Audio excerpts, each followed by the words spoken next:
ევრაზიული კავშირისაგან მიმდინარე საფრთხე ევროინტეგრაციის გზაზე და რუსეთის ზეწოლა აღმოსავლეთ პარტნიორობის ქვეყნებზე დღეს არასამთავრობო ორგანიზაციათა წარმომადგენლები ამ საკითხის განსახილულად თბილისი მარიოტში იყვნენ შეკრებილები.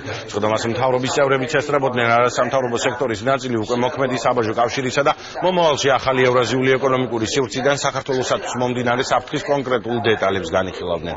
მათ იმ გზებზეც იმჟელეს, რომელთაც ამ საშიშროების თავიდან აცილება იქნება შესაძლებელი. შეხვედრის მონაწილეთა განმარტებით ევრაზიულ კავშირში გაწევრიანება და ევროპასთან თავისუფალი ვაჭრობის ხელშეკრულების გაფორმება ერთმანეთთან შეუთავსებელია. დღევანდელ სხდომაზე აქცენტი გაკეთდა საბაჟო კავშირში სომხეთის შეყვანით მომატებულ საფრთხეზეც.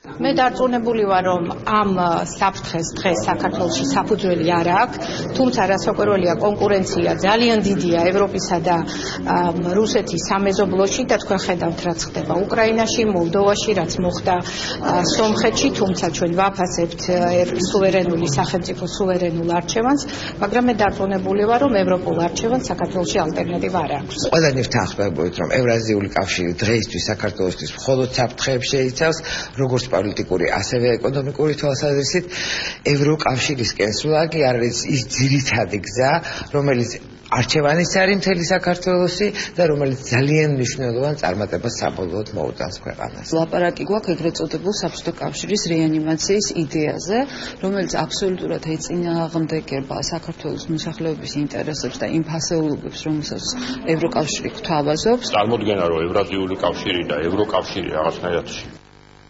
შეთავსებადი პროექტებია, თუ ამაზე ვსაუბრობთ, ეს ნიშნავს, რომ არ ვიცით რაზე ვსაუბრობთ და არ ვიცით საერთოდ როგორ არის რა ვითარება ამ მსოფლიოში.